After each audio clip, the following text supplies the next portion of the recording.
what to write about. Trying to figure out what it's all about. Existentialist. Am I worth anything or just discount? I don't know. That was great sounds of Washington with Outside on WNHHLP 103.5 FM New Haven. Myself, Prestige, with my partner in crime, Long Island raised, Elm City made, EZ Blues is in the building. Easy Blues, you are better with introductions more than me. Who do we have with us again on Behind the Brand?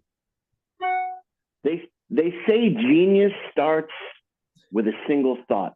And many, many moons ago, someone was like, hey, I have a restaurant, but I don't necessarily have the clientele that want to continue to come through. So I'm going to take that restaurant, I'm going to put it inside a truck. And we're going to have a food truck, and it's going to be portable. And we can go anywhere. We can go where the action is. You're throwing a festival, I'm pulling up in the food truck. But now there's a point of evolution. There's a point where so many people have trucks, but there's nowhere to park them. There's no way to go. There is not a high festival aspect in, say, the month of November. But what if we had a single spot where all of these food trucks could go and hang out and have a central location?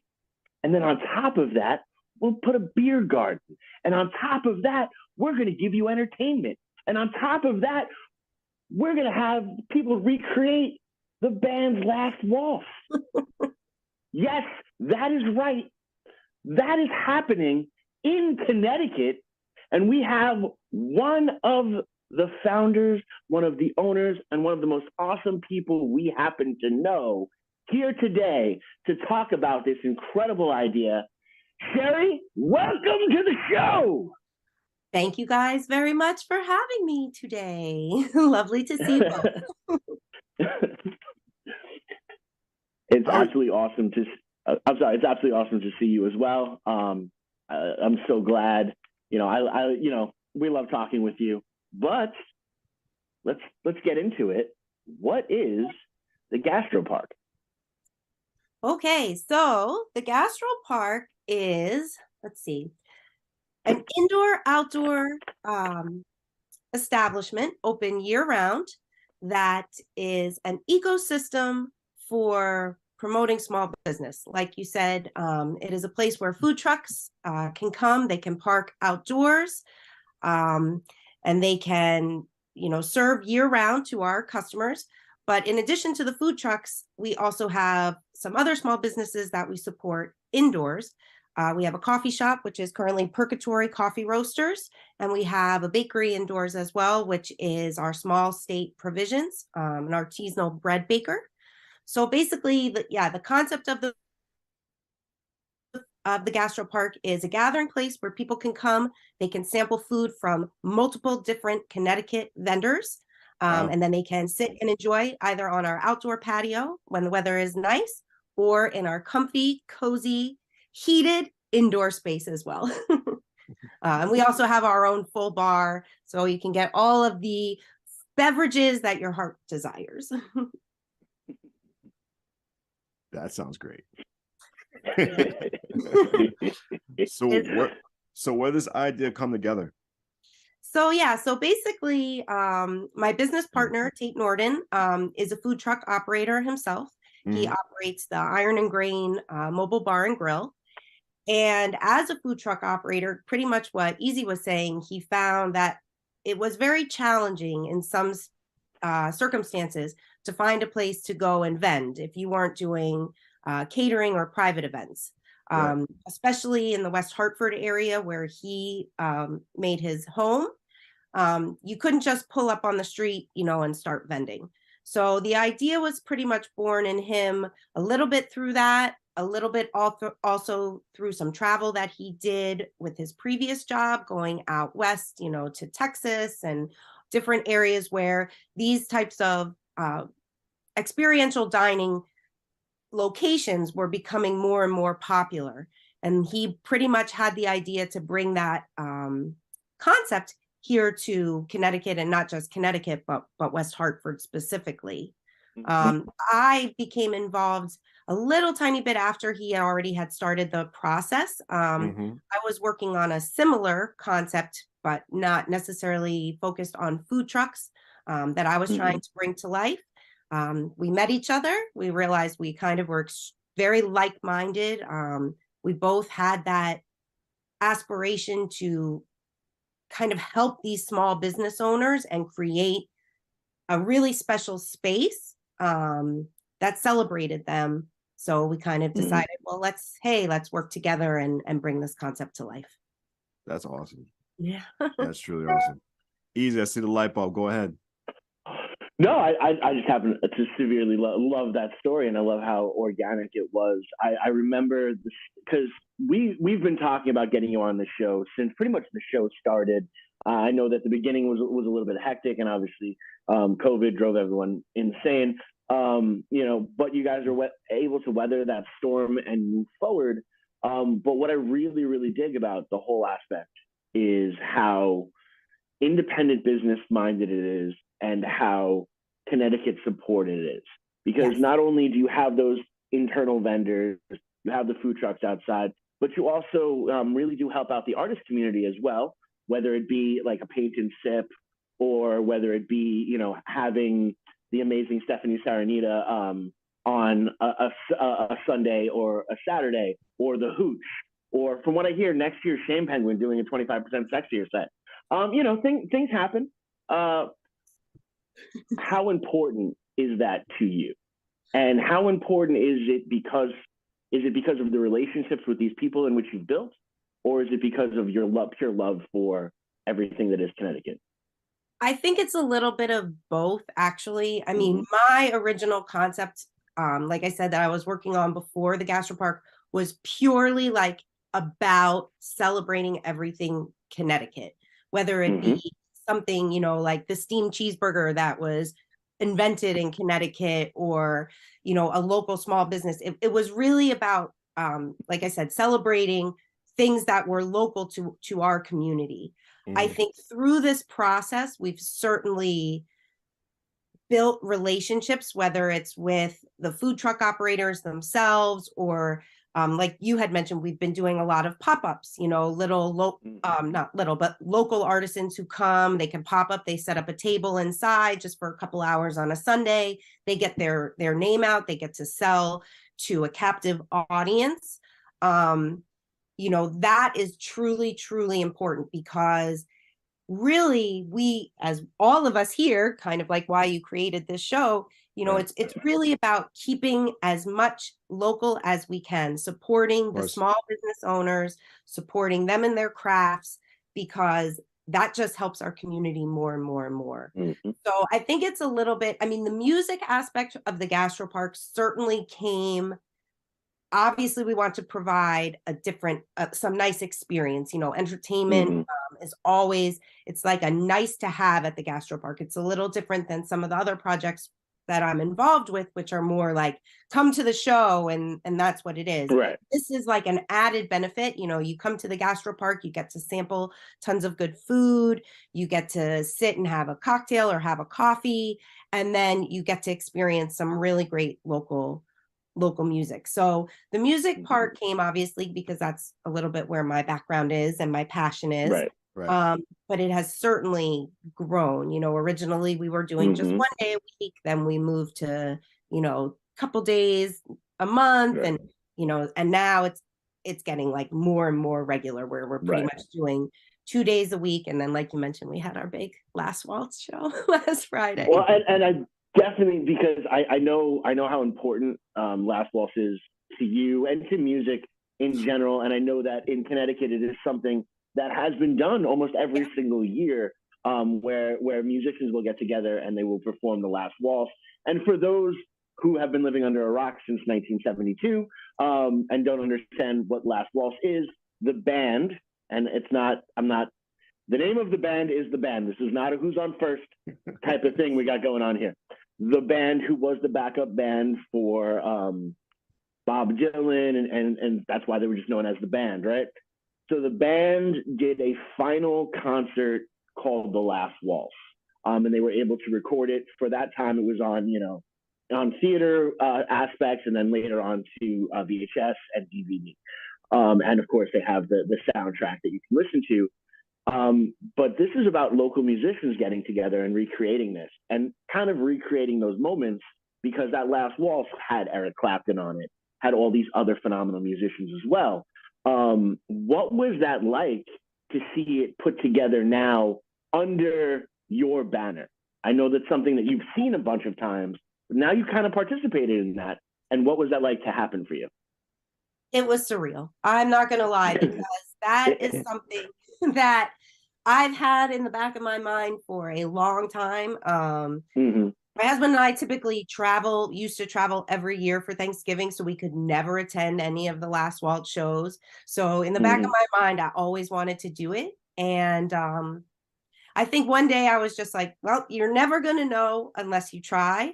So I'm very blessed in the sense that I have a wide network of musicians that I know personally, folks that I know from the cellar on Treadwell, as well as a number of musicians who now I know from performing at the Gastro Park. So for me, I just put out an open call to anybody that I knew that was in my network, and just said, hey, who wants to do this? And let's see what happens. Not being a musician myself, it was a little bit challenging, because being the organizer but not the musician, I never wanted anybody to feel like I was, trying to make them do something that was overwhelming or not going to be attainable. But it turned out to be so amazing. We brought together 14 different performers from all across the state. So, and we had one performer who is local from originally Connecticut, but now lives in Ohio. And he was in for Thanksgiving, so he joined us. And I think the most exciting part, and when I, introduced the band the night of the show at the park, many of them had never even met each other before. They certainly had never played together. And they literally only had 5 rehearsals before they pulled off what I think was one of the most amazing and energetic shows that I've ever seen. So for me, it was incredibly surreal. It was a real proud, not gonna lie, a real proud moment. We packed the house, which was my one goal. I kept telling everyone, we're gonna pack the house, we're gonna pack the house. And we had it packed house. Everybody had a smile. The band played amazing. And I think that they really forged some friendships there as well, and built bridges, between, again, musicians that may have never met each other, because some of them, are from up by the Gastro Park in the Hartford area, whereas others are down from, New Haven or Bridgeport area. And now they know each other. And now they're all talking about, like, what are we going to do next? Are we going to do, what's the next show that I've got ideas. I have ideas too, but I said, give me like 3 weeks to regroup. I'm just saying a June quadrophenia. That's all I'm saying. That's all I'm going to say. June quadrophenia. That's, I will take it under advisement. I love the networking going on, by the way. Yes. Very important. It was a huge part of it. Right. This is just normal conversation with Sharon. That's right. Sorry, guys. How hard was it to get all the food trucks together? I mean, all the food trucks are different, bring a whole bunch of different quality and unique tastes just to the whole establishment. Like, did it happen organically, or it had to be a certain type of feel to what we guys provide? Yeah, I mean, it is definitely a learning process. One of the biggest, I mean, so there's a couple of things. In order for a food truck to vend at the Gastro Park, they have to have the proper West Hartford Bloomfield health permit, which seems like, a little bit down in the details. But the challenge that a lot of the food trucks have right now is, in the state of Connecticut, if you want to vend at a public event, so not like a private catering event, but someplace where a patron is going to walk up to your truck, hand you money, and you are going to receive it. You need to have the proper health permit for each and every district that you are going to vend in. Okay. And for food trucks, that can be extremely cost prohibitive, because there's not one overarching health permit that says, okay, my truck has been certified by the state. Now I can go vend in any town. Right. So that was one challenge that we had to face, where, for our trucks that want to come and vend with us, they have to go and they have to pay for those permits, So again, expensive. So my business partner has been working really hard with the state, and we're hoping they were going to roll out a pilot program where there would be more a health permit that would be valid in multiple districts. We're still waiting, and I really hope that that happens because I think that will open up a lot more trucks to us. Right. So that's sort of one challenge. The other challenge that we look at and that we see on a regular basis is those food trucks are our partners, right? Of course. They need us, but we need them. And we also need to make sure that when they come and they vend at the park, that they're going to be successful and that they're going to make money. So a lot of times, on maybe a chillier day in the wintertime, you might come and you might only see 1 or 2 trucks. And customers are always asking, like, why don't you have 5 trucks here today? You have room for 5. Well, because there's not as many customers, and we don't want those trucks to come out unless they can make the money. So, those are some of the challenges that we look at. But in terms of the variety of food, we are definitely open. We love variety. I mean, that is basically what, again, another pillar that the concept was built upon was that you can come to the park on a Wednesday, you can come to the park on a Thursday and a Friday, and you might be able to have a completely different dining experience every single day. So we've been very, very, very lucky. I think since we've opened, we've probably had close to 45 different trucks there. Yeah, all sorts of food selection, from the common ones, like we do get a lot of good taco trucks, lobster trucks. There's a new truck called Smetana. He's an Eastern European truck. So we really try to run the gamut. We've had some Jamaican food trucks. We have several Brazilian food trucks that come, and then more traditional, craft bird, which is delicious fried chicken sandwiches and stuff. So always switches up every time.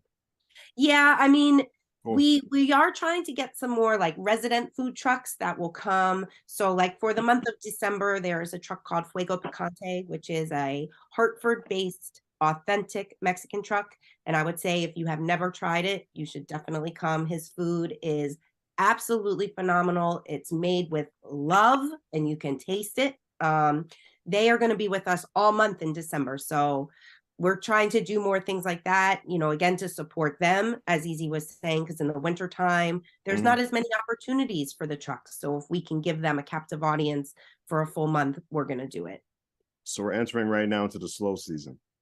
We are definitely in our slower season. Our peak season is probably April through October. Makes sense. But we at the Gastro Park are constantly trying to make improvements and innovations. So we had our 2-year anniversary on October 8th. Congratulations. And we finally, after many years, had our brand new fire pit that we were able to, turn on for the first time. Right now, we're in the process of building a covered patio over part of our outside seating area. So, and we will have, the gas powered heaters under there. So again, we're hoping to be able to, even though it's in our slower season, still provide, comfortable outdoor, because people still, however long into this pandemic, people still want to be outside. We have a wonderful inside space, but people who want to be outside, we are still trying to create some more comfortable outdoor seating options for the winter months. Right. Sorry. No, don't be sorry. As you're on WNHHLP 103.5 FM New Haven, we're just friends. We're just Prestige, and my partner in crime, Long Island Rays, Elm City Made, who's dancing right now. His name is Easy Blues, and Sherry's dancing as well too. I always dance. Easy, go right ahead, buddy. I'm gonna pass the baton to you. Well, see, that's what I think is incredible about the concept and about really, and anytime you and I, Sherry, sit down, there's 1.5 million different business things that pop through, or just weird creative ideas, even just the talking about it is like, hey, you want to know what would be great? Having like a snow castle building thing, in January when there's snow out there, or, having just, a weird, like a fully encompassing or a Festivus day, encompassing all of the religions there for that moment and having those types of celebrations. And it is incredible that you are such an open-minded person and you are such an approachable person that I can sit and have those conversations there. So it makes complete and total sense that you have a business like this, a business that a lot of people, like, oh, if you explain it to some of those business panels that some of the small business people have to go through, they're like, oh, so you have a parking lot. No, that's not what we have here. We are providing this opportunity that's going to not only benefit us, but is benefiting, businesses to move forward. How hard of a sell was it when you initially started, to get up all the actual funding in the beginning? Oh, it was a challenge. I mean, there were a lot of different challenges. Yes, certainly on the funding side, trying to get people to understand the concept, but even, with the town and zoning and things like that, like it is kind of it's a very new concept, right? So trying to get people to understand what we were trying to do, there was definitely, it took us a long time. I mean, it took us, Right. I would say, from the time we started the project till the time we were able to open our doors was nearly 4 years. So it was very, very time consuming. And I think even now, like I said, I'm not the normal GastroPark spokesperson, obviously, among my friends. Like you guys, I am. But when it comes to speaking publicly, I'm a little bit more in the background. But I would say even people that I know personally, that I explain what it is, when they arrive for the first time, I think they're really blown away. Like my best friend from home, who's been hearing about this for 7 years, came to visit for the first time a few weeks ago. And when I brought her there, she was like, I'd seen pictures and I still can't really believe like what I'm seeing. And I think that that is a challenge that we're still somewhat overcoming, right? Our first year that we were open, we were outdoors only. It was also, we opened October of 2020 in the middle of the worst of COVID. So that was a little bit, in a weird way, that helped us because people couldn't dine inside. They had to go outside. So in that sense, we were able to provide something that most places couldn't provide during the winter months. So I think that helped us. Like people really understood that we have this awesome outdoor space. We have a lot of the tower heaters, and now, like I said, we have the fire pit. But it's funny that now the challenge that we have is trying to overcome people only thinking of us as maybe an outdoor space. Maybe they have never come and joined us inside. So those are some of the challenges that we are working to overcome right now. Obviously when the weather is nice, we host all our live music when we can outside, and people think that our live music is just going to stop for the winter, but absolutely not. We bring it inside. So it's still challenging for people to really 100% understand the concept, but once they come back again. It's a real vibe up there, I would say.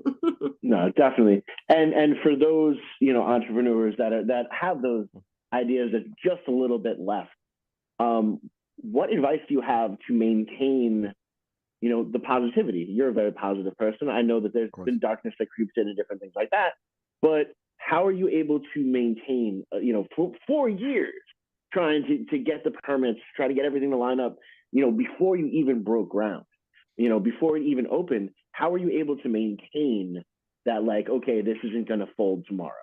Yeah, I think it's twofold. Number one, I think my business, having a good partner to work with certainly was a big deal. And I think having the right business partner, I mean, we always say we're a little bit yin and yang, like his strengths and my strengths are a little bit different. And I think that helps. He's definitely good at pushing and not giving up. I think also, though, having a really strong belief in what you're doing, and really feeling confident that it will work. And I think that we both really felt very strongly about that the whole way through, was that if we could just get to the point where we could open, that it would work, and then it would kind of prove itself out.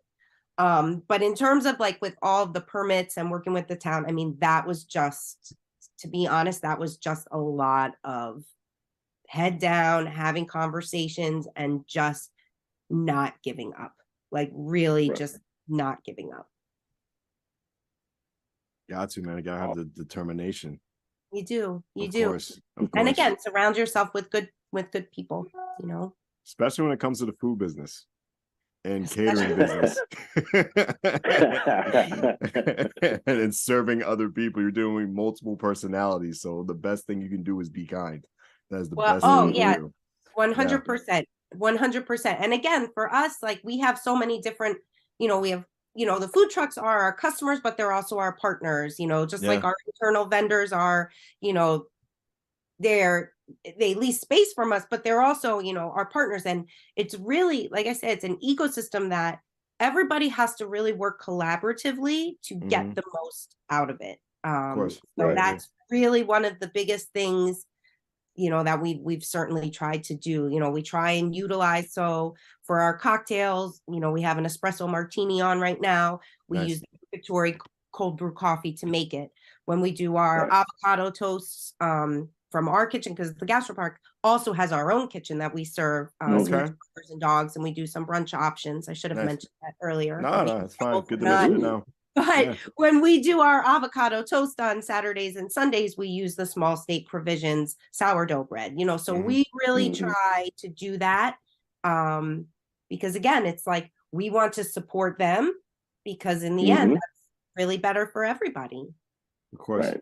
What other signature dishes and beverages that we can only get at the Gastropark? All right. So beverage wise, I would say our main focus is seasonal and Okay. local. So we Mhm. definitely try our best to do local. Pretty much all of our beers on draft are from Connecticut breweries. We'll sometimes rotate in some other regional ones as well, and even in Mhm. our cans. We try and keep all of our beer local to Connecticut. So it's not necessarily you can't get it anywhere else. All of our cocktails, though, we try and be super duper creative about them. And again, keep it seasonal and keep it fresh. We make all of our syrups in-house. We juice a lot of our fruit in-house. All of our garnishes, our fruit that we've dehydrated in-house. Oh, wow. So we try and keep it fresh. We try and keep it local. And then from the food aspect, I would say, so again, our kitchen, we serve smash burgers and dogs. Okay. Again, Mm. that it's like, so those who don't know, some people don't know what a smash burger is. I kind of didn't know, but so it's a West Coast style burger Right. that you take, and we use all local farm fresh beef. So I think that's again another thing. We get all of our beef from Penfield Farm, and I think they're in Suffield. So you take like the beef ball, like a meatball, and you smash it down. Okay. And then it really is about the toppings and all the different flavors. So again, even for our burgers, all of our sauces are made fresh in house. Nice. We have we make our own pimento cheese. Okay. We make bacon Ooh. jam for our hot dogs. And then on the weekends, like I said, Saturday and Sunday mornings, we've been doing some different brunch offerings. We do a rise and smash burger. So it's our regular smash burger with a fried egg on top. Right. We do our avocado toast, which uses radishes that were grown on the property at the Gastro Park. So just kind of fun stuff like that. Question. All right. Is it a fried egg or is it an over easy egg where then you can kind of squish it and the yolk runs onto the burger? It has itself? a runny yolk. Runny yolk. Okay, I wanted to make sure because I'm pretty sure you can go back to the Instagram archives and find some yolk drippy footage that Hillary, who does our social media, would be more than excited for you to go find it. Nice. Well, no, it's just so interesting because we are in the age of the cooking shows and all these cooking competitions and stuff, and I never really had realized like how interesting it is to watch that egg or when they do it with the yolk ravioli. I don't even know yolk ravioli. Oh yeah, where it's literally just they take the yolk and they put it in a ravioli, but they have to cook it so it doesn't overcook the yolk itself. So when you cut into it, you have that run aspect. And visually, it's just so incredible to do, but it also adds so much texture and flavor as well, where it can get inside, the little air pockets of the beef and, saturate the bread So it's a thing, and I just wanted to make sure that thing was there. Oh, it's there. And now everyone listening right now is drooling. They just have pictures of just the yolk running like just out of the corner of their mouth. It's a good day. It's a very good day. Good day.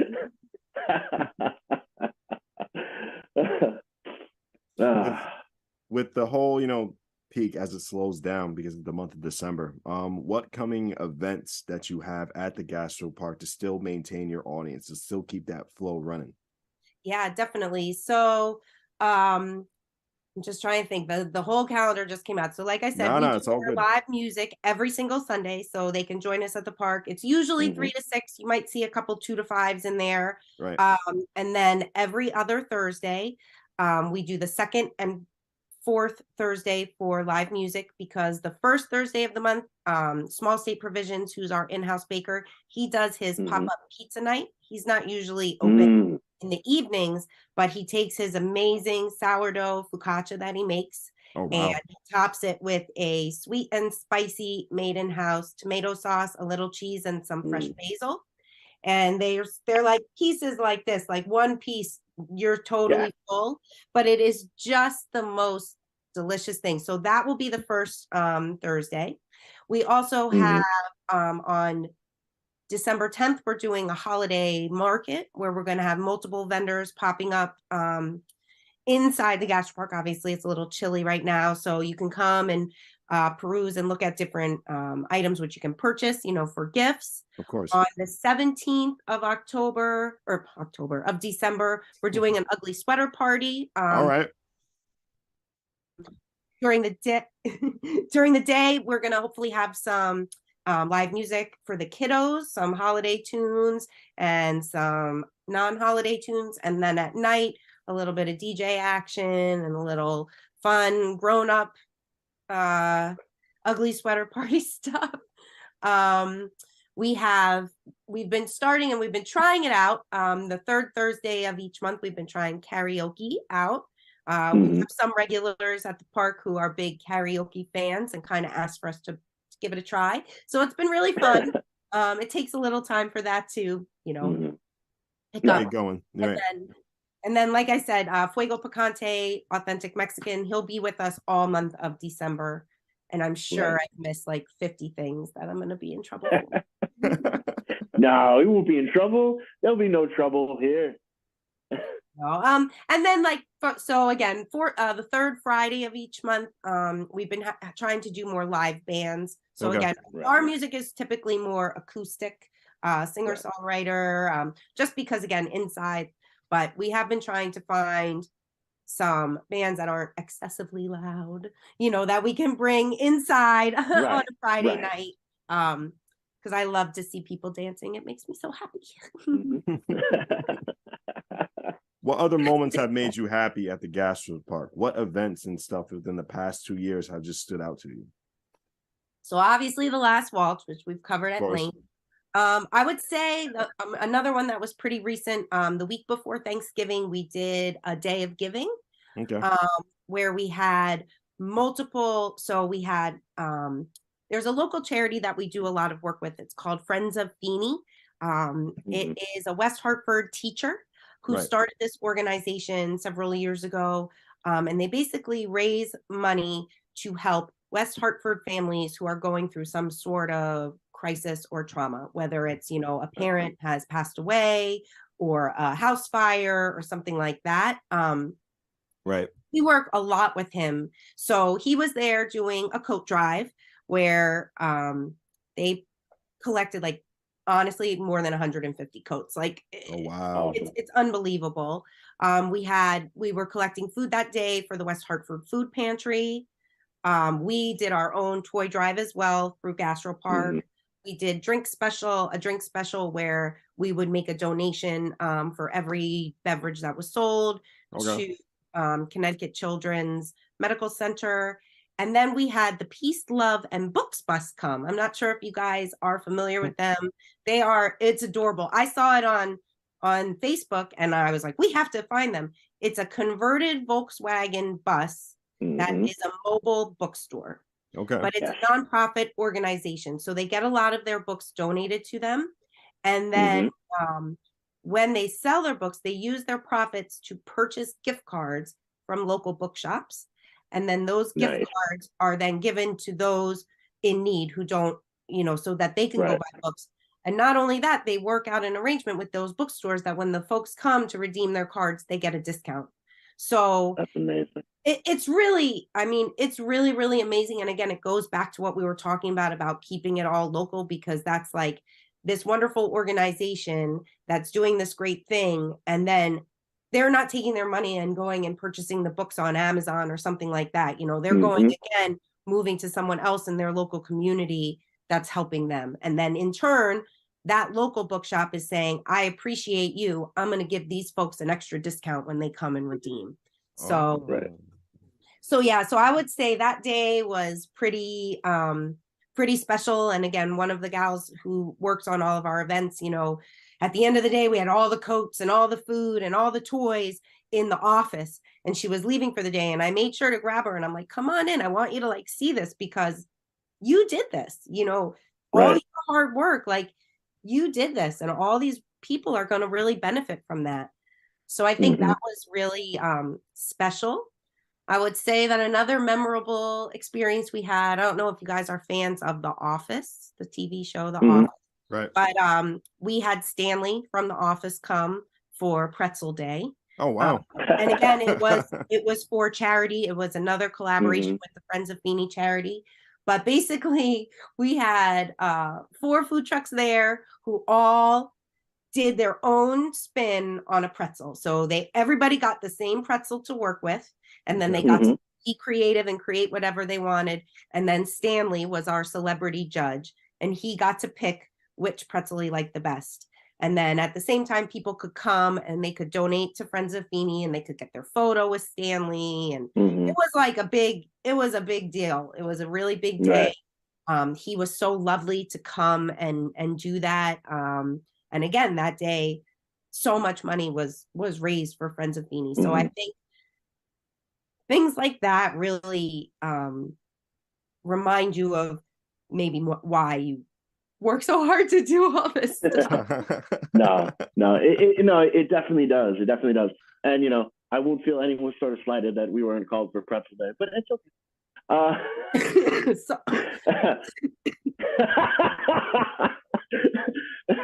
Now I'm choking. No, I apologize. No, that's okay. No, nothing to apologize about. It was just funny. Now what do you have lined up that you can talk about, for 2023? Oh my gosh. What is lined up for 2023? Again, I think we're going to continue doing what we're doing but trying to make these small improvements. So again, I think for us right now, our whole rollout of the GastroPark has been very iterative. Like I said, when we first opened, it was the outside only. Then finally we're allowed to open the inside. We had the bakery, and then the coffee shop, and then the bar, and then the kitchen, then the fire pit. So our big focus right now is we have a long list of things that were on what we wanted, how we really wanted to see everything go. And we're going to start trying to really check all those boxes off. It's little, maybe things that might seem smaller patrons, but are bigger to us. We really want, it sounds really silly, but we really want a bike rack. You know what I mean? We have a lot of folks. We are right off of the Trout Brook Trail in West Hartford. So we get a lot of folks coming off the trail, especially in the warmer months, some of them by foot, but a lot of them on bikes. So we don't have a great place for them to put their bikes right now. So that's something that seems really, really small, but for us is kind of that's one thing that's definitely on our list. This roof thing has been the biggest thing on our list, and Right. it's been a little bit delayed. I think the pandemic caused a lot of issues, supply chain issues and things like that, a lot of materials. So we face struggles like that. One thing that isn't a definite, but that is on the top of my list, is I would like to create an actual physical little stage outside with a cover over it. Okay. Right now, our patio is all rocks, so because our whole property was dug up. Like when we moved in, we had to like dig everything up and really turn it into what it was. So it's pea gravel.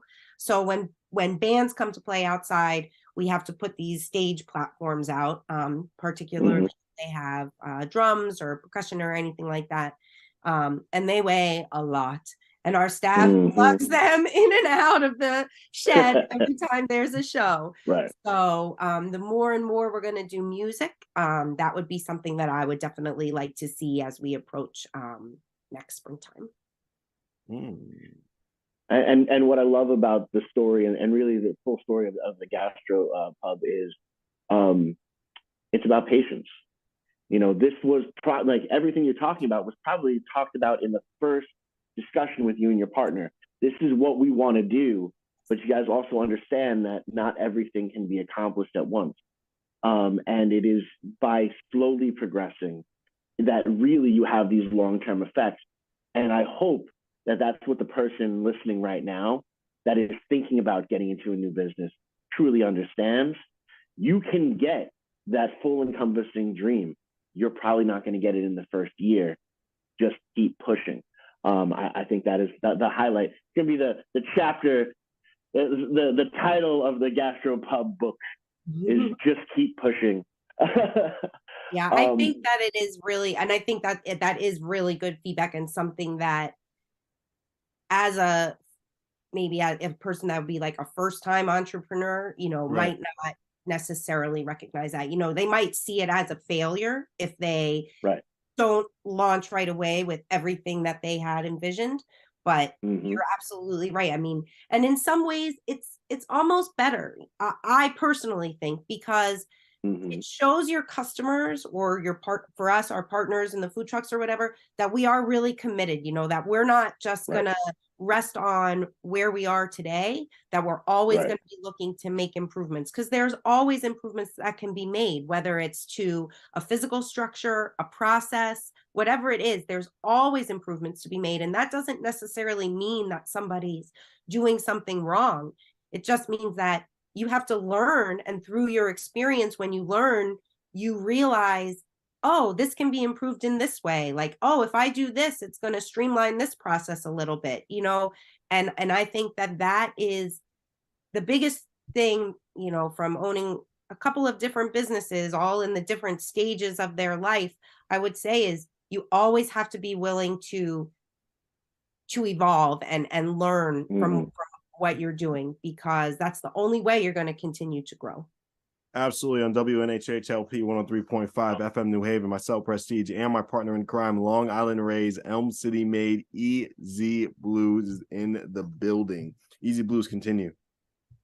Well, it's so true, and we've talked about this on our show. We've talked about it on shows that both Prestige and I have been interviewed as well. Failure to me is one of the most important things as an artist, as an entrepreneur. Fail often and fail huge, and get dirty and get frustrated, because that's what's going to grow and continue to build. And we have to really start to adjust our ideas of what success is. Some people might look at, oh, well, you weren't able to do all of this the first day, so it's a failure. But truly, it's a success because you launched a concept that no one else has ever heard of, and it is, starting to generate that fruit. How are you able to really weather that though? How are you able to, and it's not like you're just doing the gastro park. You're still, knocking it out of the park at our wonderful cellar in Treadwell, and, doing all the other things that is you. how are you able to maintain, and what advice do you have for that person that has that concept, that tries to explain that concept and only gets those blank stares? What advice do you have for that person? Again, I think you gotta find maybe the right people. If you're getting a blank stare from someone, maybe you're not talking to the right person. Mm. And it sounds kind of weird, but again, it's like, I think that the more I talk to people who I know who are more like-minded like me, it will Mhm. potentially open up a door to have you find somebody that might understand it a little bit better, if that makes Right. sense. Mhm.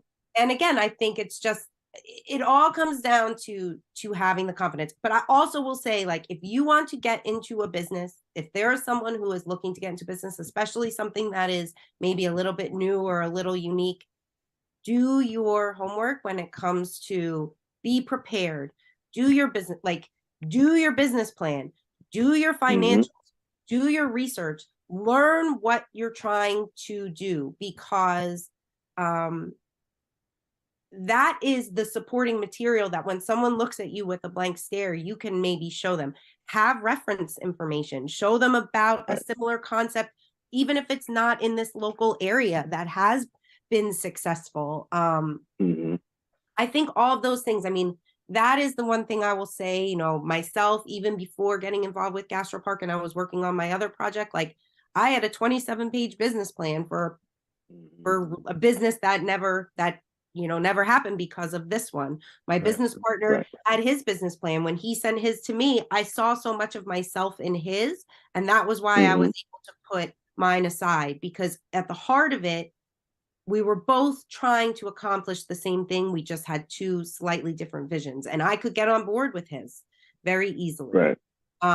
But again, I think, again, when it comes to getting funding or getting support, you gotta put in the work, and especially like on the financial side, because, and Mhm. again, when people, and I know for myself, when I did my first round of financials, I really didn't know what I was doing, but I did Mhm. research.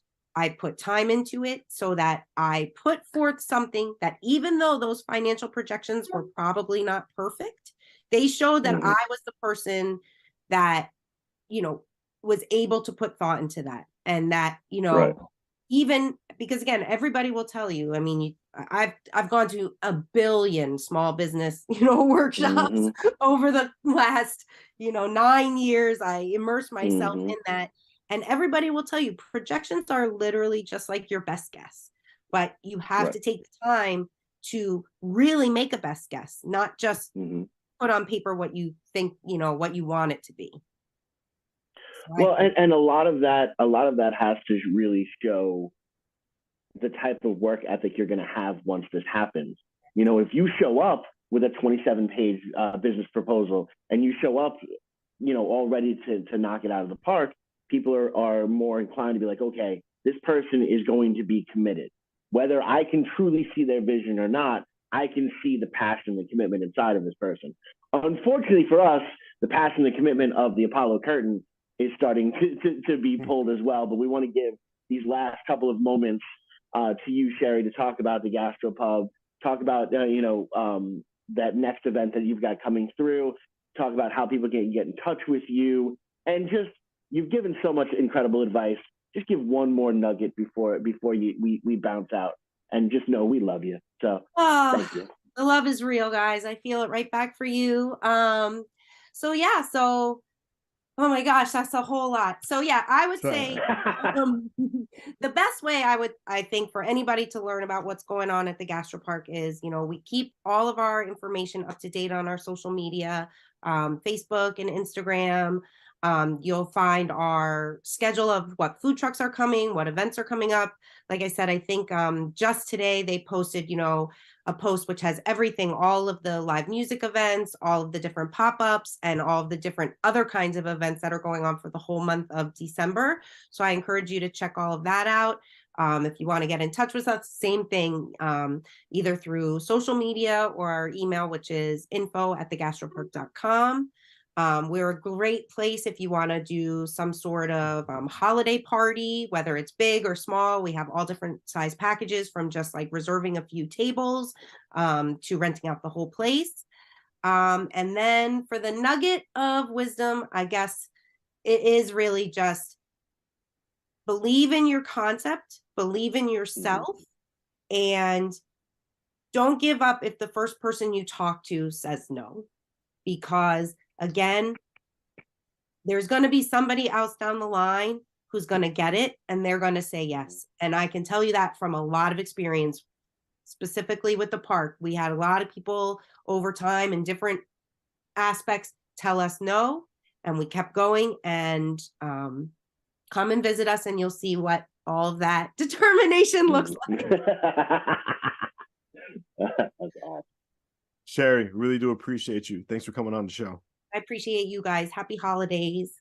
Absolutely. Absolutely. On WNHH LP 103.5 FM, New Haven. This has been Behind the Brand.